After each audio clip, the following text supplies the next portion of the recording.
Hello everyone, in this video I will try to give examples on how we name molecular compounds. Molecular compounds consist of non-metals and non-metals coming together. That is, we have two non-metals forming the compound. We have certain rules that we use to name this kind of compounds. We have the prefix first. Then we name the first element just as it is named in the periodic table. We introduce the second prefix and we replace the suffix of the second non-metal after the base name with IDE. Like usual, if it is chlorine, it becomes chloride. If it is sulfur, it becomes sulfide, and so on. This prefix represents the number of atoms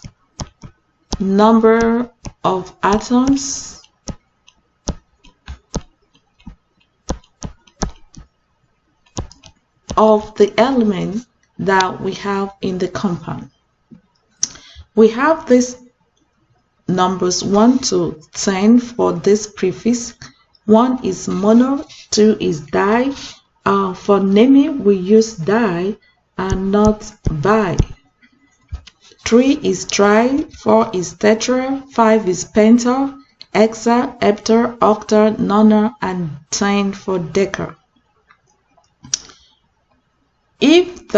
When we use these prefixes in naming, if the first element is only one atom, we omit the prefix mono because we do not start with mono.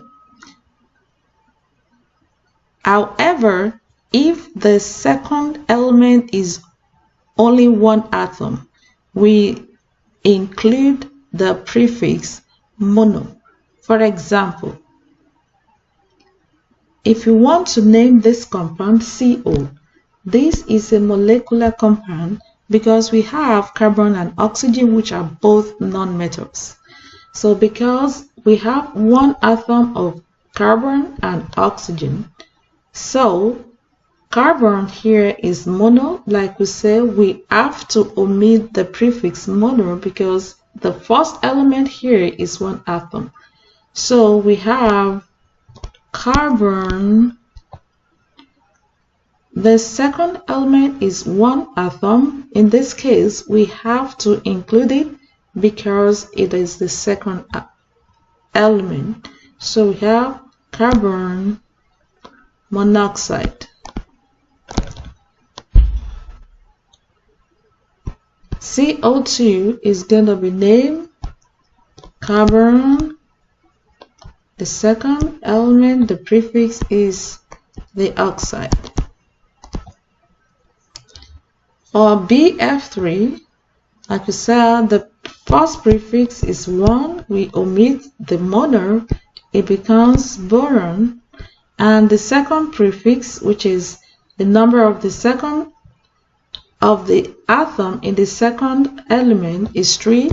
It becomes tri, and air becomes fluoride. We have boron trifluoride. For N2O5, the first prefix is 2. In this case, since it is not mono, we have to include that. It becomes di, and the first element N in the periodic table is nitrogen. And the second prefix is 5, and our 5 is penta. And O becomes oxide. So because we have this, it's supposed to be this. But we have these two vowels together, we need to drop the R sound. So we're gonna drop the R sound. So we have dinitrogen pentoxide.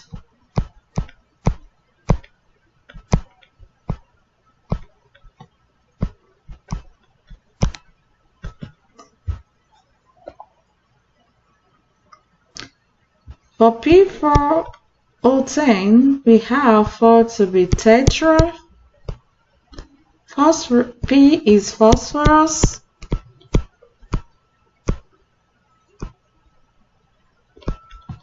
And 10 is deca. As usual, we're going to drop the arson and it becomes the decoxide.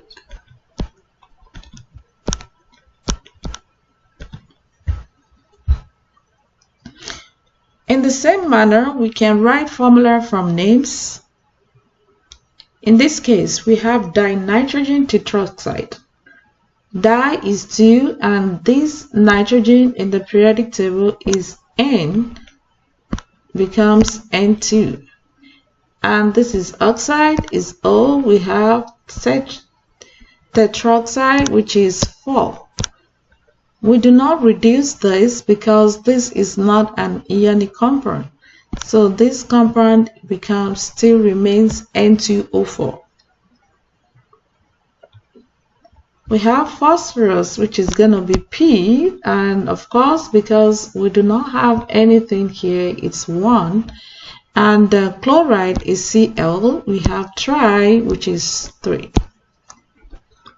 For carbon tetrachloride, we have carbon to be C, and chloride is Cl. We have 4 atoms of chloride.